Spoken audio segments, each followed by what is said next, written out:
talk about.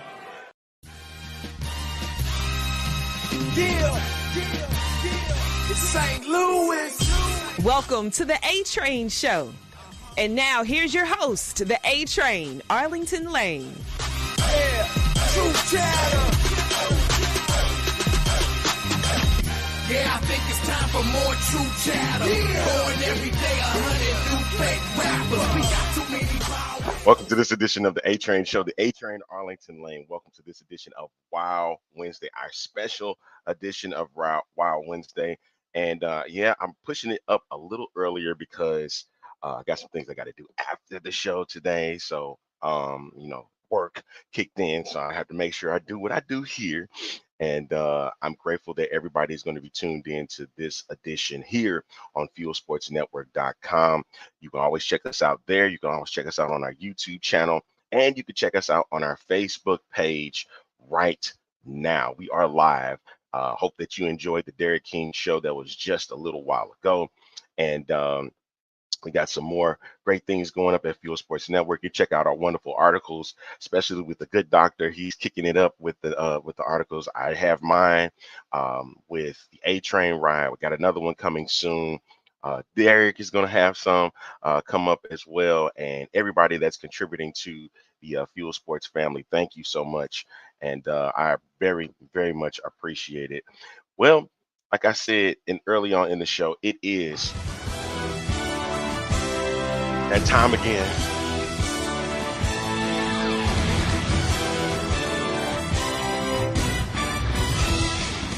It is NFL season. It is ready. It's about to go down, and I'm about to bring on my panel for the show today. Coming up, we'll have no, I'm not gonna waste any time. Why am I gonna do that right now? Coming up here on the program today is our panel, waiting on one final panelist to jump in as well. But I'm going ahead and kick it off. I'm not going to waste any time. From the Derek King Show is the one and only, the man himself, Mr. Derek King. What's going on, sir? It is going. Another wonderful day in sports paradise as we await the upcoming NFL season and what's going to be going on. It's going to be spectacular this year. There's a whole bunch of drama. There's a whole bunch of different storylines, things that we're going to be addressing. Well, I can't wait to get into this. I can't wait to hear what you think. I can't wait to hear what the pastor thinks. I cannot wait to see what we got going on. Oh, man. Okay, well, let's get into it right now. When he gets here, then we'll make sure that we add him into the mix. You might hear an interruption coming in a little bit. All right. Let's start off with okay, we know about the teams that are already going to be in the mix. We know about the Chiefs. Do we know about any other team other than the Chiefs that could really make a surprise run at stopping them for their three-peat? I got a couple. They're up here. We're going to get to them. But I think there are a couple of teams, specifically in the AFC, that I think are definitely set up for success to potentially go over on the Chiefs this season. Okay. We're going to hold that. And then I want to talk, but here's the thing. I really want to talk about this NFL 100. And we had spoke about this on the phone before today, and the reaction that she gave to the number one slot, we all looked at it and was like, are you serious? Are you really serious right now? He's the number one spot. Okay.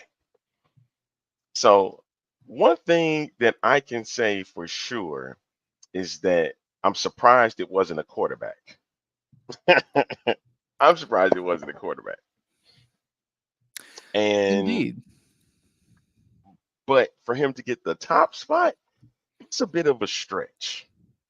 Now, here's the thing. Do we want to suspend belief for a moment? We want to play with this, kind of string it out a little bit? Yeah. Do we want to just go for the jugular and automatically just go for it? How do we want to handle this? What do you want to call it? Announcement of who they chose as the number 1 pick in the NFL 100 list? Let's just go ahead and do it. Let's do it. Are you ready? Is everybody sitting down? Did you wear your brown pants today? Because you should have. Here's why. Because the cheetah himself, the number 1 spot on the NFL's top 100. Okay. All right. Okay. Let's break it back down planet Earth here a little bit for a minute. Oh man. I love Tyreek Hill. Okay. I love the guy. I loved him when he was in KC. Super duper quick, super fast. But number 1 over everybody? Over everyone. Number 1 over everyone? You're telling me that out of all the people on this list, specifically the gentleman who came in number 2, never the bride, always the bridesmaid, the man who came in at number 2, you could see the last name right here in the section above Tyreek, right there. Lamar Jackson. Baltimore's star. And that's Lamar Jackson. How is it that you have Tyreek Hill over LJ? How do you have a wide receiver who is specifically a speed threat? Yeah, he could be a running back. He could do your jets. He could do all these other different types of things. Okay, great. Cool. Awesome. But he's grossly undersized. And the one time that he starts to take a misstep, the one time he gets really hit, it's over. But that being said, look at the new rules of the NFL today. What's that? He's here. That's what that means. Anytime I hear is that what that means? That's what that means. He's here right now. He's here right now. He's here right now. Oh, man. We got to be on our best behavior now. The pastor's in the house, ladies and gentlemen. Oh, man. And I need to hear what he got to say. Here he is. Boom, there he is right there. What's happening? Pastor Bailey is in the house. My brothers. What's going on, How y'all sir? doing, man? Derek King, Pastor Bailey, Robert Bailey. I wanted to make sure I got y'all in. I'm going to do that publicly because he said he want to make sure he on his best behavior today. So you don't have to worry about that. We good. All is well. Let's go for it. Let's get it. So we talking about this. We just looked at the NFL's top 100, and Tyreek Hill was named the number 1 spot. See, he feeling it. He feeling that bad too. What did you think about with that, sir? How a wide receiver end up being over quarterbacks and somebody that manages a whole entire, like Lamar Jackson? How do you put him over? I don't know. I think people and we had this conversation before when we talk about people putting statuses over the other and trying to figure out. We need to determine criteria now because we're not putting people in positions based on we giving them different type of criteria, and so we got to try to figure this out as to what's going to be our status or our state, our way of putting things in proper perspective. To me, he wouldn't have never been number 1 at that. Like, who puts him at the top of the list? Like, yeah, it's crazy. That's crazy. That's crazy. Okay. That's nuts. And I get it. Tyreek Hill is a fantastic player. He's a fantastic receiver. He is a game changer. But to sit here and listen, good doctor, I understand where you are with Mahomes because of the championship and stuff, but he wasn't the top player last season. Top player should have been the MVP himself, Lamar Jackson. Lamar Jackson is the top of the line. Granted, I understand a playoff game did kind of change the course of that. But if you're saying that he's not the top player, that's a bit disrespectful to not have the MVP at that top spot. If you're the MVP of the league, that's where you should be. I agree. And you can sit there all day saying, there have been MVPs that haven't been at the top spot, but not Lamar Jackson. Oh man, he's a game changer. And even with this season, when we have the opening kickoff game itself, you got to understand. I think I took it out, but anyway, that's where we're at now with Lamar. Man, Lamar is one. You know what I mean? He's the top. How can you sit here and say he won twice, 2 times in 2 years in a row, right? No, like when he won 1 year, then I can't think of who won last year. But then he won it after that. So 2 years in 3 two times in 3 years. So basically, you tell me that he's not quality top when he keeps winning. Now I understand, granted, he keeps losing the big ones. Like so, but again, we got to change the criteria then. That was the whole point that I was trying to make to begin with. We got to change the criteria if we're gonna only label people the top by. So are we saying the top superstar should be the one who has the most championships? Are we saying the top superstar is the one who's putting up the most records? Like, what is our criteria now as a world that we're putting as the status of who's the top or who's on top? One thing I would like to address is kind of going along that vein, right? Is how are we going to set that criteria? How is that level? Where's that measuring stick, right? Right. Woo, the nature boy. He always Right. said that there's a measuring stick, right? Absolutely. So what is that measuring stick? Well, so let's talk about that for a minute. Let's go back and look all the way back to 2018. Let's look at all of the NFL MVPs over the last several years since 2018.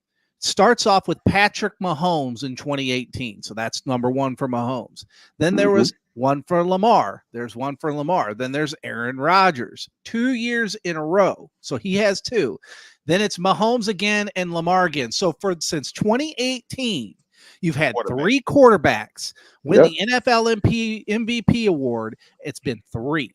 Rodgers, Mahomes, Jackson. And so you're going to tell me that you're going to put Jackson at number 2 on the 100 players list, setting the criterion, setting the measuring stick. He's won it twice. Mahomes has won it twice. Rodgers has won it twice. Now, Rodgers coming off an Achilles tear, older, we know there's going to be the decline. It's a fact. It's the way that it is.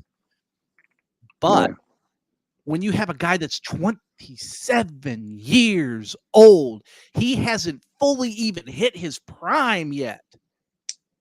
And he's won 2 MVP awards. It's just a cinch, man. Listen, I know, and I feel like this year the guys at the NFL Network, they wanted to surprise everybody. They wanted to create some debate, controversy, and stuff. So you did that when you made Tyreek Hill the number 1 spot. You didn't want to put a quarterback again because probably you're tired of seeing that. But here's the problem with that statement. You're going to need your quarterback to be the guy that's going to get the ball to distribute to your players. It's your general. To your wide receiver. To your wide receiver. Listen. He don't have no yards without a quarterback. You can't. Do I need to bring up 1997 and 1998 of the St. Louis Rams? You're going all the way back to then. Do I need to talk about the Reverend Isaac Bruce, one of the greatest wide receivers to ever play the game? Do I need to talk about who he had at quarterback during those 2 years? Listen. Yeah,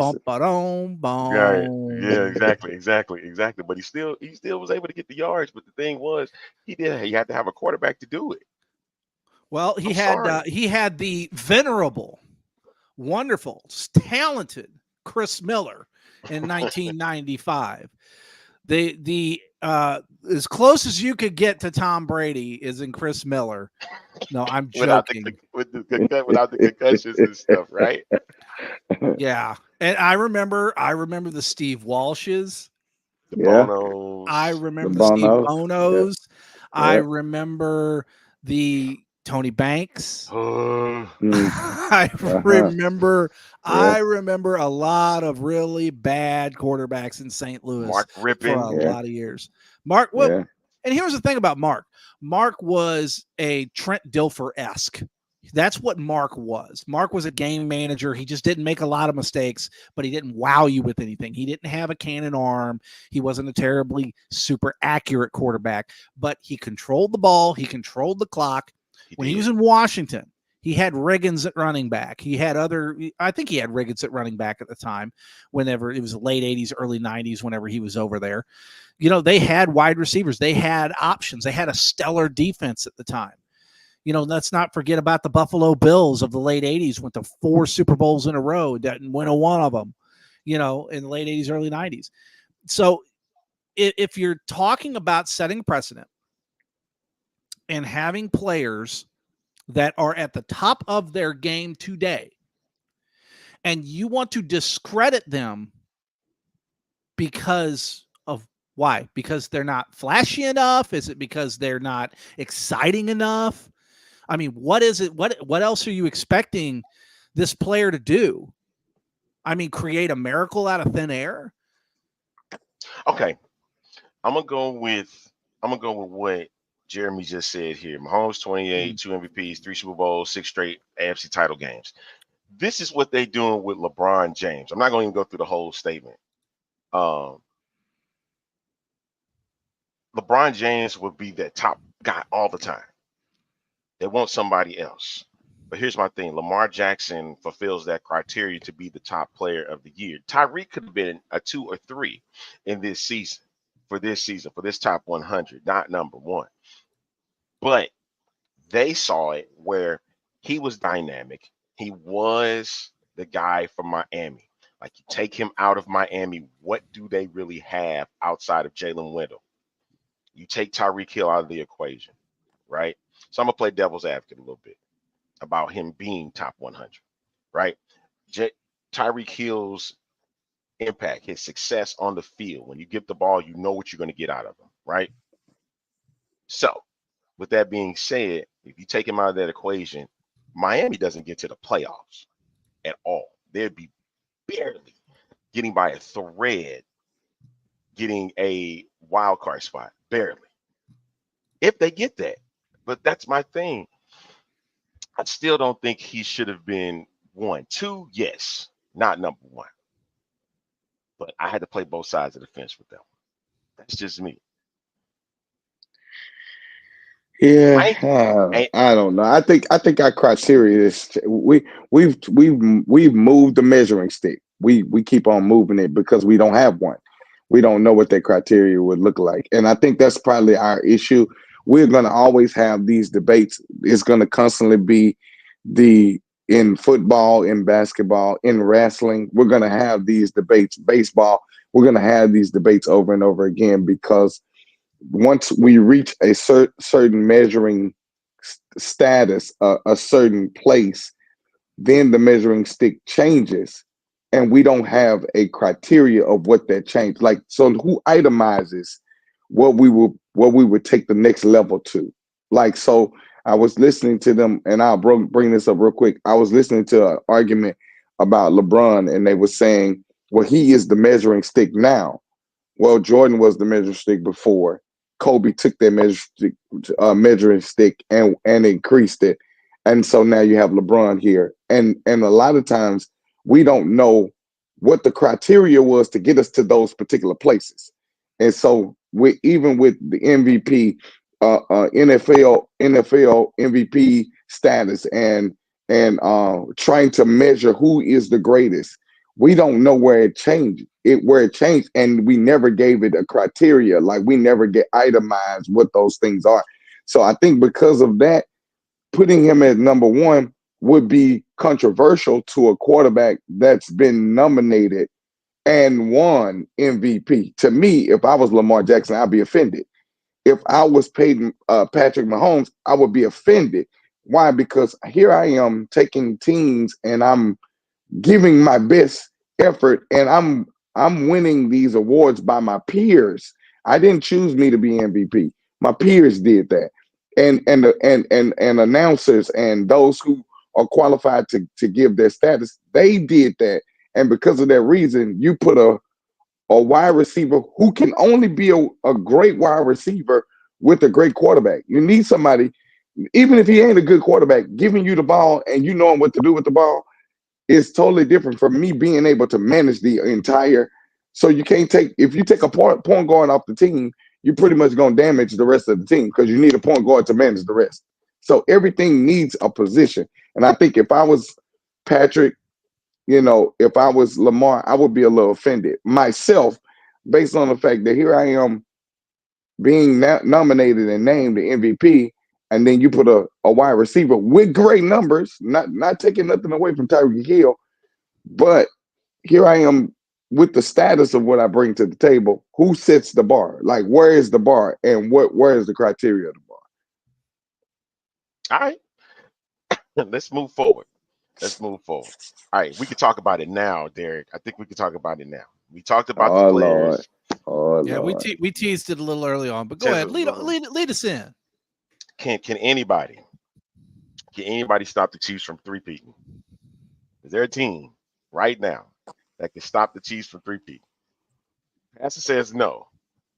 I don't see it. I have one team that I'm really hoping they have a great season, and that's Houston. Okay. I'm really hoping they have a great season. Looking at the nucleus of what they put together during the offseason and what they did last year, they have a great team on paper. But anything look good on paper until you put it on the field. Once you put it on the field and you can see how it's gonna look, that would give me. I even kind of still like Baltimore in this status, but I don't think anybody really can really stop them. They still have too many weapons. Patrick Mahomes is still a genius in releasing the ball and getting the ball to where he needs to get it. I don't see it though. But I mean, I don't know. What y'all think? Well, I think that there's two teams definitively, and there's one outlier, one sleeper. Now, my top two definitive teams is number one has to be the Baltimore Ravens. They have everything that they need. Mm-hmm. They have the defense. They have the offense now. They've got themselves a running back. They are now at this stage to where they can directly compete with the Chiefs.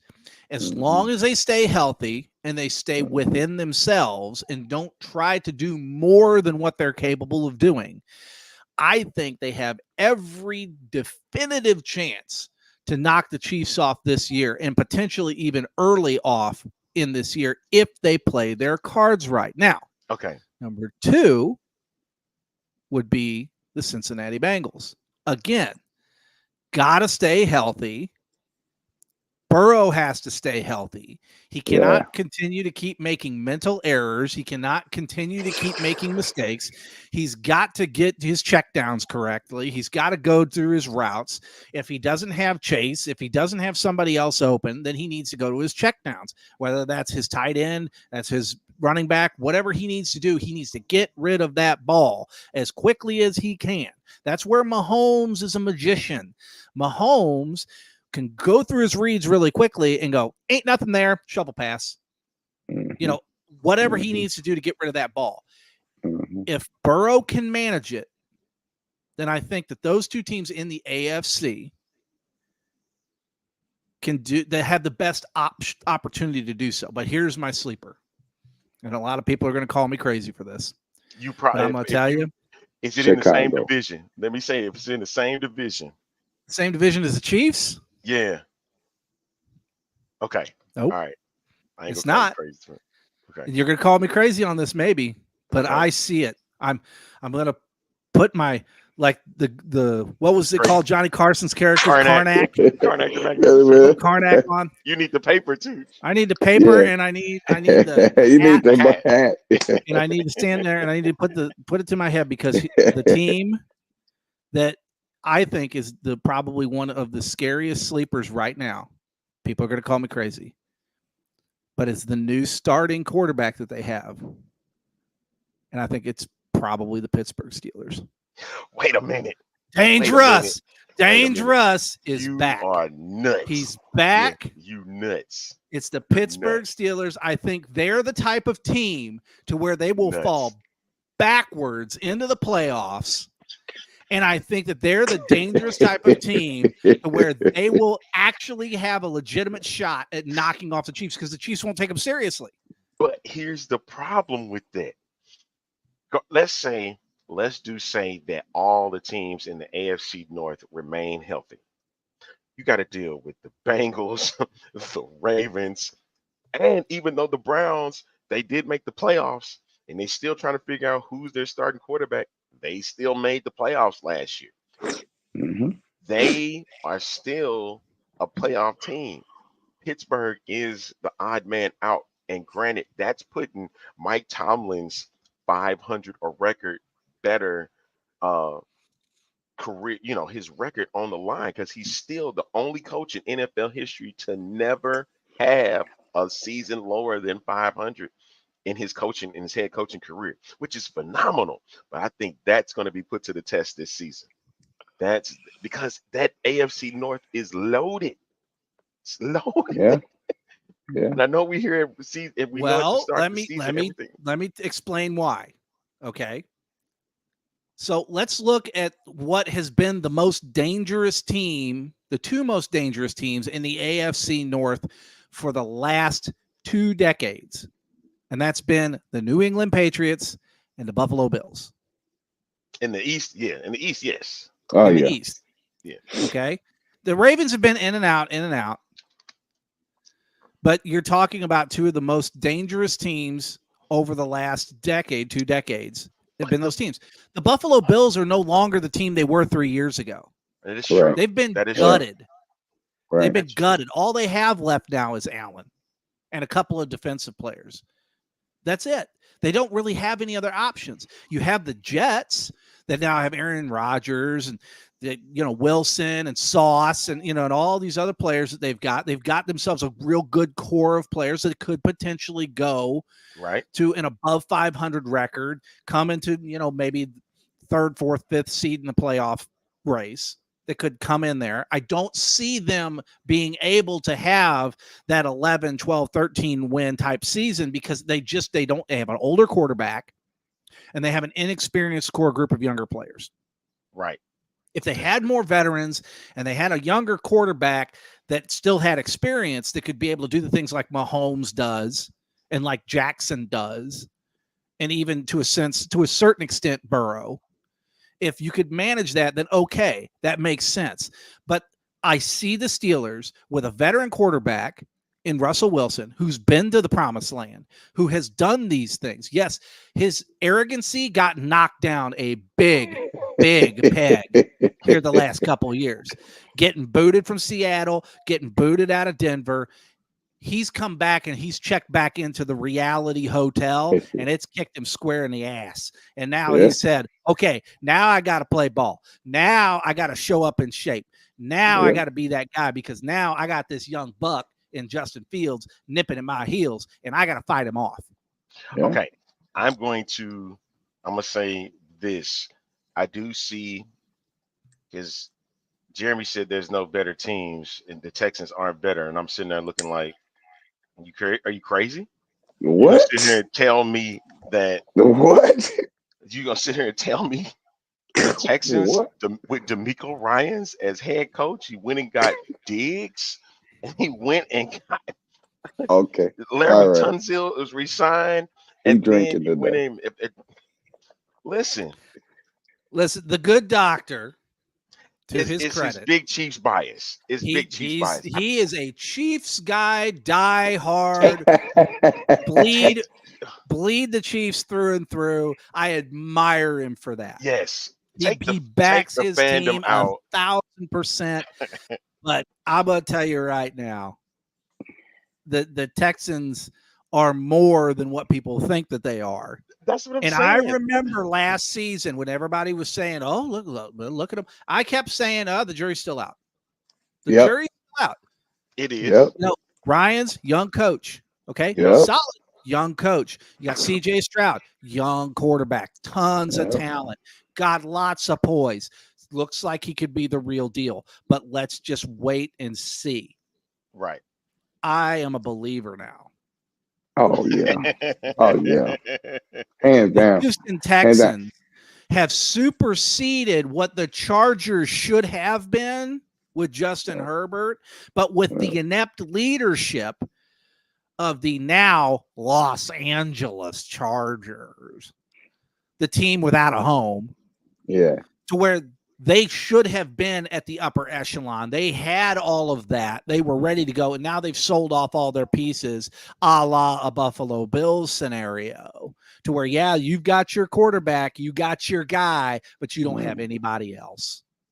Now this is where we are, and now you have a young stud team with an absolute genius coach that's coming in, that's going to start running roughshod over that entire division because there's no real competition in that South AFC division. Listen, it was at one point the Jaguars had everything in the driver's seat. Literally. Oh yeah, man. Oh yeah. And they lost that in 1 year. Make sure you go and read the train ride, Houston, on FieldSportsNetwork.com, where I did touch on a little bit about that, because the thing is, this team has reloaded up with DeMeco Ryans, and they believe in DeMeco Ryans. Granted, they are a young team. I saw that in the comments. They are a young team, but they believe in their head coach.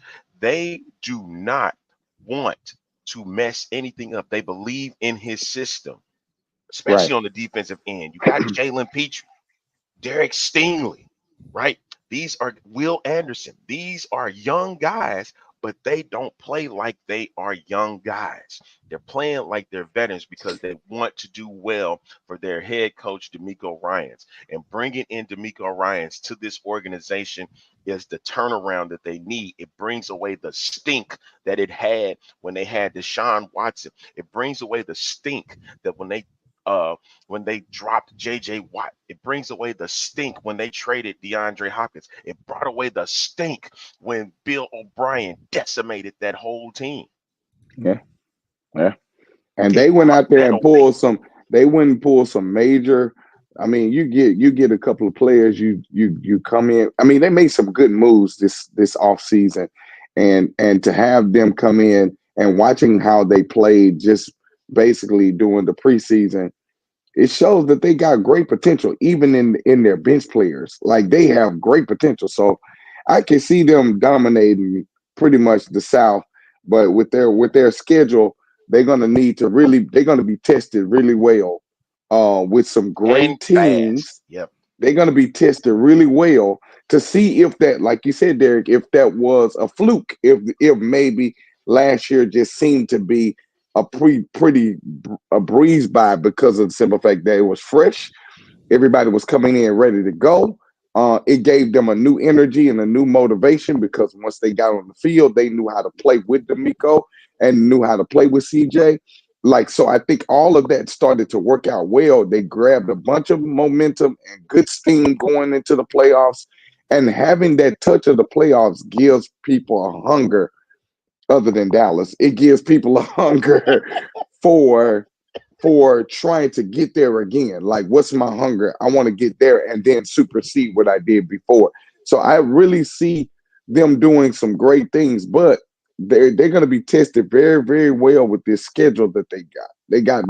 They're going to really be tested to see what kind of heart they have to get through some of the major players, the major teams that are out there. So it's going to be great to see, man. I'm looking forward to it.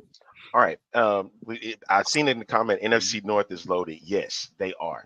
When you look at a team like the Green Bay Packers, Detroit, surprise, of course, Detroit. Hopefully, Dan Campbell. Detroit Yeah, Detroit. I mean, one of the smartest moves that they did was going and getting Jared Goff and making a few trades, doing a few different things. That was some of the best moves they did with Dan Campbell and everything else that they're doing over there. It was a complete dichotomy of things that came into fruition. It was a complete paradigm shift for that organization that had been a total loser for 2 decades. That was the shift. And they went and got a kicker that Dan Campbell believes in. Bates, right? Bates. Dan Campbell believes in. So maybe what we did not know was that he did not believe in his kicker during the season and got late during the year where he chose, I'm going for it on 4th down. Maybe that was just him being bullheaded and whatnot. But you have a kicker now that could potentially break Justin Tucker's NFL record at 66 yards. I'm not saying put him in that situation for that moment, but I'm saying he has the leg, and he showcased it in an NFL game during the preseason. And I think, and he was named the starting, he's the kicker now. And that's the thing. They were looking for that. I'm even liking Chicago too, just based on what I've seen in the preseason. I kind of like their odds. I like how they play. I like how they are looking as it relates to being more kind of getting back to the old Chicago Bears, where they're playing, where the lines are playing like they should, not just the overall team, like the lines are, the offensive and defensive lines are playing like they should have played before.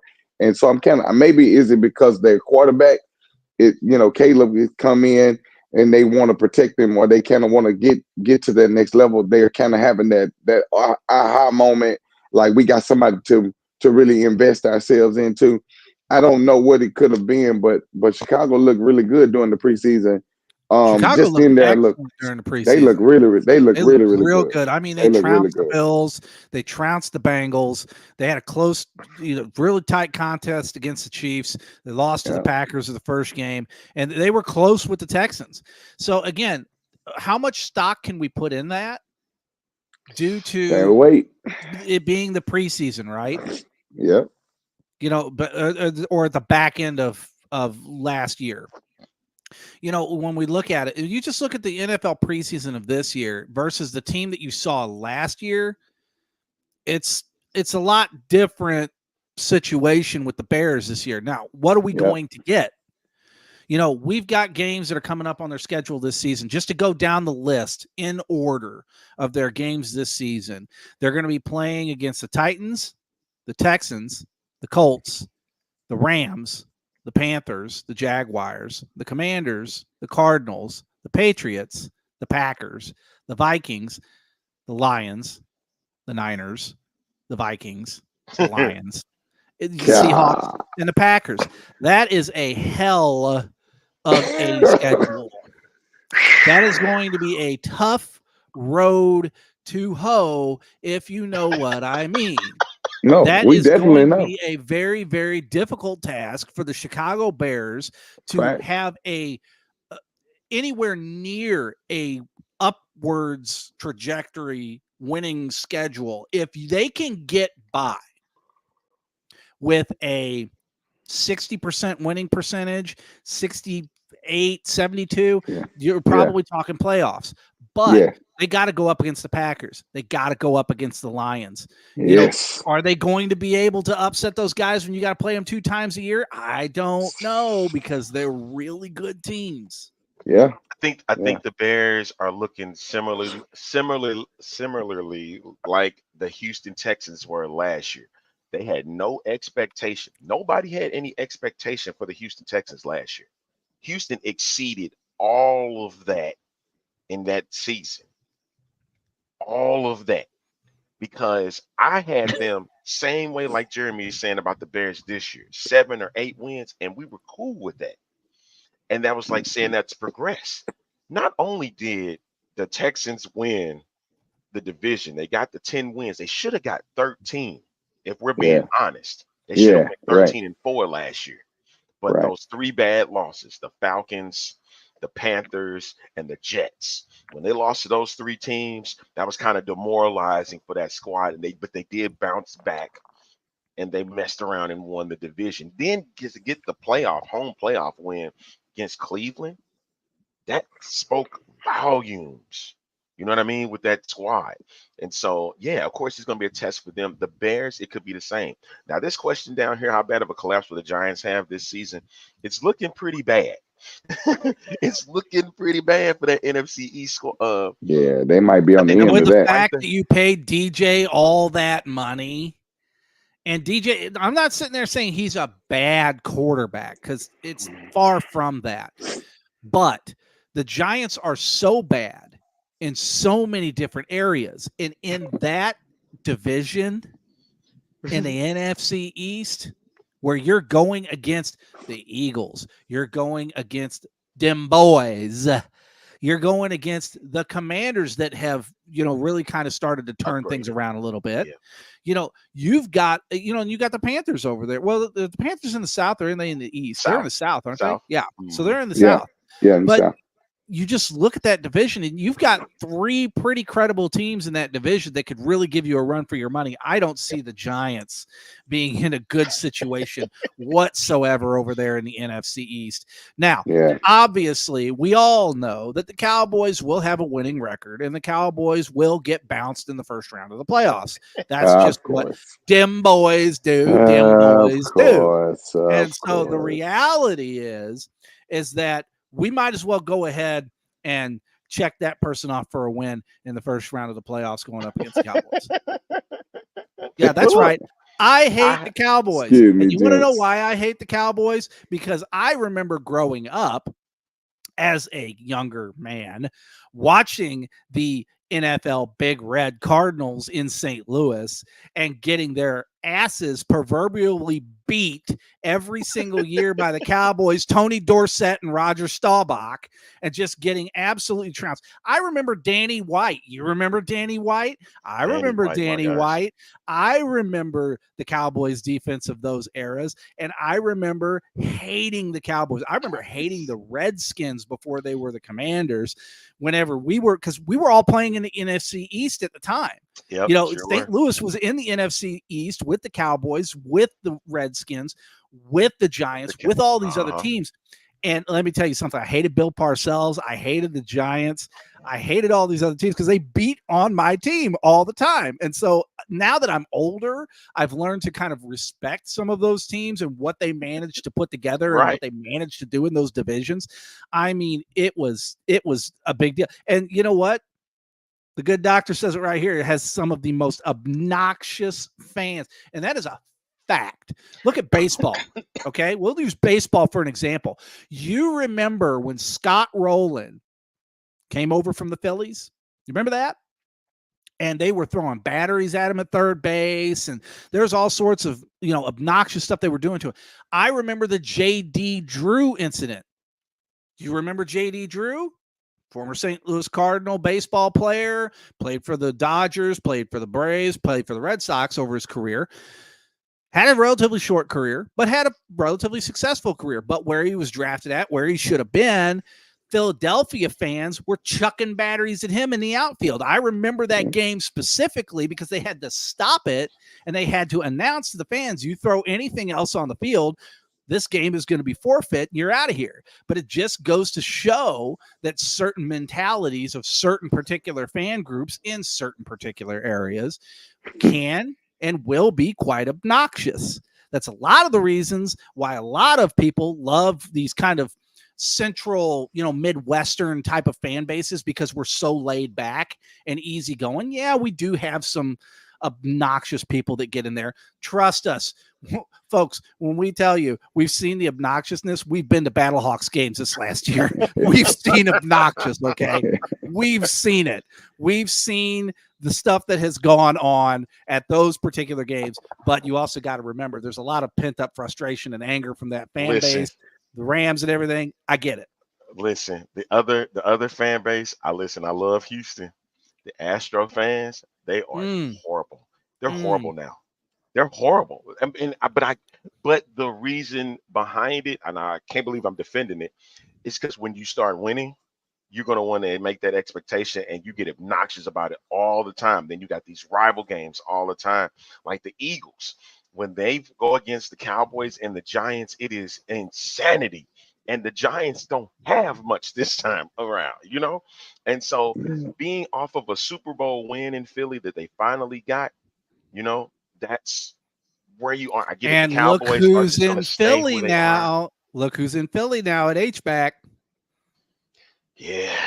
Saquon Barkley. Saquon. So listen, this gentleman down here. Listen, I love you. I'm expecting the Cowboys to win the division this year. Do you see how quiet I've been? His face. Do you see how tell. quiet I've been? I just been sitting here He's enjoying. Been sitting there like this. He's been like, Lord, give me the strength to get through this. And really, honestly, I'm not one of those obnoxious. And he'll tell you, I'm not one of those obnoxious Cowboy fans. I'm born and raised in Dallas, so I've always known. I've been a part of the dynasty Cowboys. I was a part of all of that. So I've been a Cowboy fan. But for me, and that's kind of the reason why I'm not one of those obnoxious fans, because I'm more of a player fan. Like, I love players, period. Like, I love players in their rightful places. Game appreciates game, right? Absolutely. Right. And that's kind of my biggest thing. So I'm big on, not just because, I wear the blue and silver, and when it's time for the Cowboys to play, I watch it, but I watch all the games though. And I have an adjutant who is from Philadelphia, and he's right next to me every day. He's my head of security every day. And when Dallas and Philly play, he's texting me the entire time, like we're going at it. And I'm going, well, it's not that critical. I don't really care. Like, it's not that big of a deal for me. However, you like to see teams win. And I'm very supportive of not just the Cowboys, but the Houston Texans as well, because my wife is born and raised in Houston.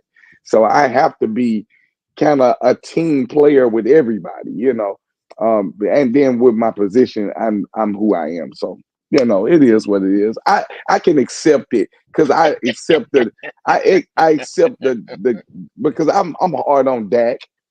I'm hard on Jerry.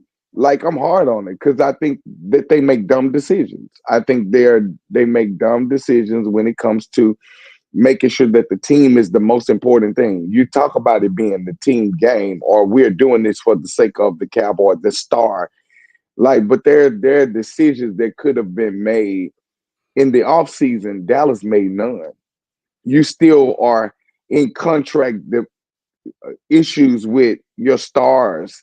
Like, come on, man. Like, it's just certain things that you don't sit there and go, "Whoa, we gonna be the best this year." Why? When you're not making the best this year kind of moves like other teams are. So to me, it just makes being a fan a little difficult, because I am still a fan. However, I do understand the other side of that, where I'm more critical of as a fan than I am of being a part of the, hey, we're gonna win the Super Bowl. I'm never gonna win the Super Bowl unless I can see it on the field. Well, one of those things that I would like to kind of top onto that as well is when you're talking about being a fan of the players, being, that we understand that what these players go through every offseason, the training programs, everything that they have to do. Yeah. And we get it with the coaches too. One of our biggest criticisms, and especially in the Midwest market, we look at the St. Louis Baseball Cardinals right now and the absolute train wreck that has been that organization over the last couple of years. The fans have gotten to the point to where we don't blame the players. The players aren't the ones at fault here. This is a fundamental issue from the very top of the organization at ownership that filters all the way down. When you talk about the Dallas Cowboys, America's team, you think of Landry, you think of Staubach, you think of Dorsett, you think of all these amazing, great players, Aikman, Smith, Des Bryant, you think of Michael Irvin, you think of all these great, amazing players, and Moose Johnston, Charles Haley. And you just go down this list of these amazing players that they had on these teams over the decades. And you look at them now and you go, yeah, they've got amazing players. They've got amazing talent. But the thing that's held the Cowboys back, that has held the Cowboys back, continues to hold the Cowboys back, is Jerry Jones. Jerry Jones. Jerry Jones. I guess we all could agree on that. And we could all agree on this, that Jerry Jones and his malevolence and his inability to accept that the game has passed him by, that he has become antiquated, Agreed. and that he has become ignorant to how things in today's NFL need to go. Some people stay smart, right? Some people can have their finger on the pulse and they know what's going on and they can adjust and they can pivot and make those moves that they need to stay successful, as the Dallas Cowboys did through Jerry Jones' tenures after he bought the team in 88-89 and transitioned them from the old America's team of the Landry era into the newer era. One of the best decisions he made was going out and hiring Jimmy Johnson. Bringing Jimmy Johnson in. So Jimmy Johnson brought his people in to run the organization. The biggest mistake that was made was whenever he decided to fire Jimmy Johnson and bring in Barry Switzer. Now, what happened? Yeah, did they win a Super Bowl? Yeah, they did. But there started the infighting. There started the arguments. Everything else started going downhill from there. And then not much longer after that, Barry Switzer was gone. And then it was just a carousel of coaches after the fact. He even tried to bring in the big tuna himself to try to right the ship and turn things around. Did it help a little bit? Yeah, it did. You brought in Drew Bledsoe, for goodness sakes, to try to quarterback the team when you had no other quarterback. And then you get an undrafted quarterback by the name of Tony Romo out of, what was it, Southern Illinois, something. I can't remember the college that he came out of, to then run the team for a few decades. He gets a bad back. He goes out. And then obviously Dak Prescott is where we're at today. Eastern Illinois. There you go. And the good doctor with the save. And, we look at it and we go, game understands game. And we understand it from the player's perspective and we understand it from the coaching's perspective. Where the problem lies and has lied for a long time, specifically with the Dallas Cowboys, has been strictly on the shoulders of Jerry Jones and Jerry Jones' inability to get out of Jerry Jones' own way. And get out of the coach's way, too. Because him coming down there and trying to with Jimmy Johnson, we had it going great.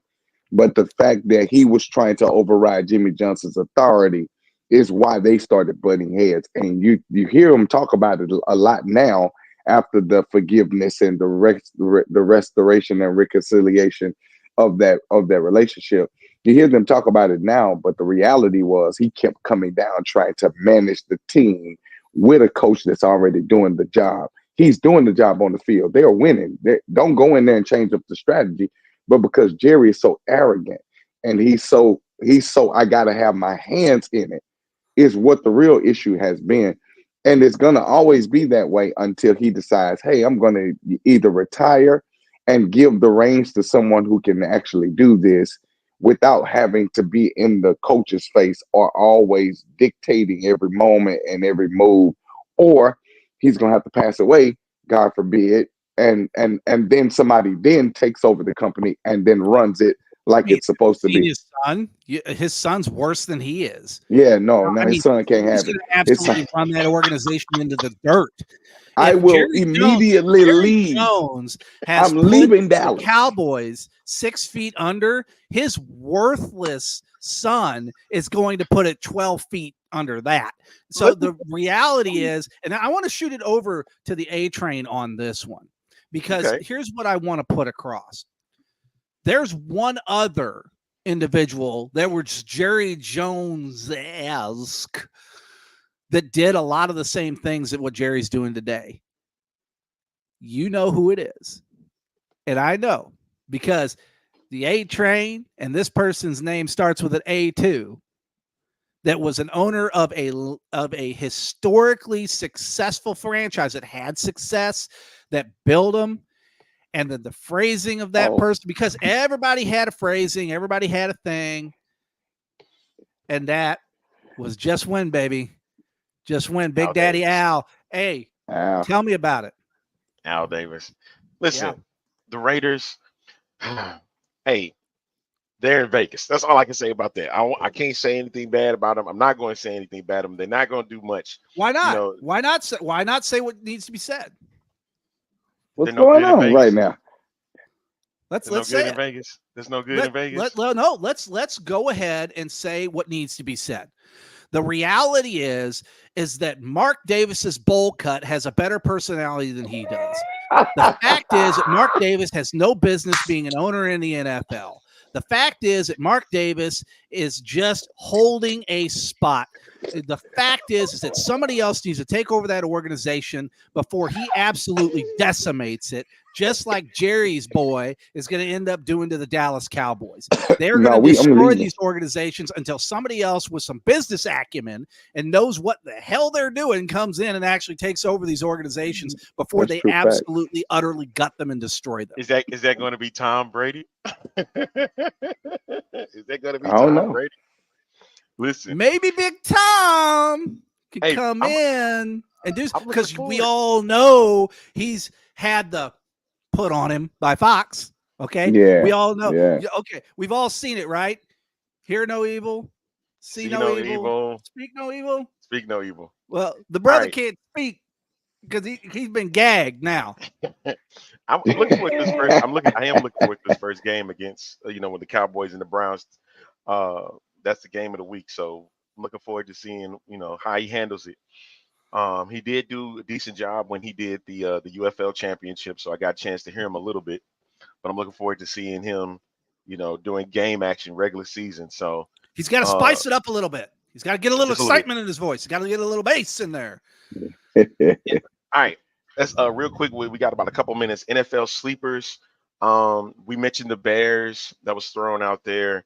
That could do some damage. Don't be surprised with the Rams this year. I know that's hard for me to say in St. Louis. Granted, Aaron Donald did retire, but do not be surprised what they are be able to accomplish this year. They could sneak around and make the playoffs. I can't say, of course.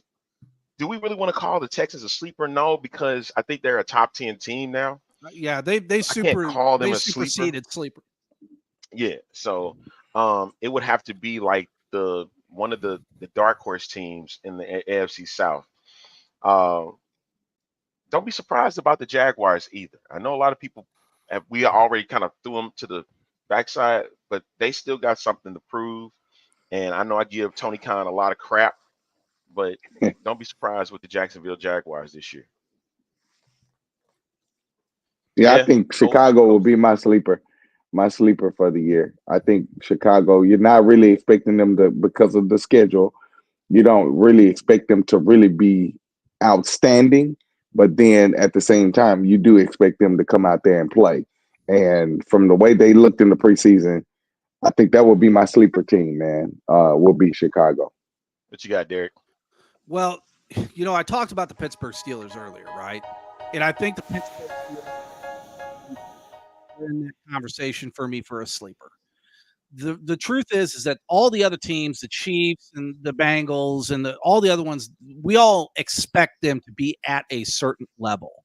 Right. So for me, even though I said, yeah, the Steelers could definitely be that one that could knock the Chiefs off and kind of fall backwards into the playoffs, I think really right now at this stage, and I love, Pastor, your pick of the Chicago Bears, their schedule is going to be tough, but yep. I that pick. My thought would be don't sleep on the Seattle Seahawks. I think Gino got it figured out. I think Carroll still being over there. I think they've got a system set into place. I think they could potentially be a really solid sleeper. They could take a couple from the Rams in that division, and they could take one or two out of the pocket of the San Francisco 49ers. Yeah. I think you could see the Seattle Seahawks being one of those. Ooh. That's my pick. All right. Ooh. All right. So okay, so then the last thing, and then we're getting out of here. What conference is winning the Super Bowl this year? AFC or NFC? Pastor. I'm gonna go with AFC. Derek. I'm going NFC this year. I think he's gonna stay in the AFC again this year. I do too. All right. I do too. I just really think it's the AFC, another year for them. I know the NFC, it's gonna be hard. It's gonna be hard. And where's the Super Bowl this year? It's not the Vegas was last year. What was we had this season? Is it Miami? Is it Miami this year? Well, let's find out here real quick where that's going to end up being. The game for last year was played at Allegiant Stadium. Yeah. And so so those are let's have a see. We out of there this year. Yeah. It's the funny thing is that I don't even know if it's been announced. Has it even been announced yet? Yeah, I haven't seen. It's in New Orleans. Okay. New Orleans. Okay. So here's the reason why. It's because the 2025 dates, right? I was thinking 2024 because we're coming into the 2024 season, but it's actually 2025 because we played at the beginning of next year. So this year it's going to be played in New Orleans. The next year it's going to be played in San Francisco. And Super Bowl 60. Yep. That's right. In 2026. And then 2027 is going to be played at SoFi again. Okay. Wow. Isn't that funny? 2 Super Bowls at SoFi in a matter of 10 years. Wow. That's how they got it. Hey, I can't wait for Houston to get it again. I can't wait for Houston that'll be dope. Bowl again. All right. They're going to be building a new stadium out there in Cleveland. It's going to be outside of the city limits. They're going to have a retractable roof dome stadium out there for Cleveland for the Browns. So, they're shooting for a Super Bowl too. Why? Nice. Why? Nice. Why? You just had that's 25 years old. I mean, it's Nice, not though. even right. You gotta give them something to fight for. You gotta give them something to fight for and fight with. So you gotta do it. Good All stuff. right, we got to bounce, boys. We ran over. All right, Derek, thank you so much for hopping on, man. Love being on here. Of course, Pastor, thank you so for your insight. Thank too. y'all for letting me be on. Friday, we dropping in with the wrestling stuff, man. Oh my goodness, I can't. I'm ready. I'm ready. I'm fired up. So am I. All right, we will catch y'all on Fridays, back at our regular time, noon, 1 o'clock Eastern. Okay, we'll see y'all. This is the A Train signing off. This is Fuel Sports Network.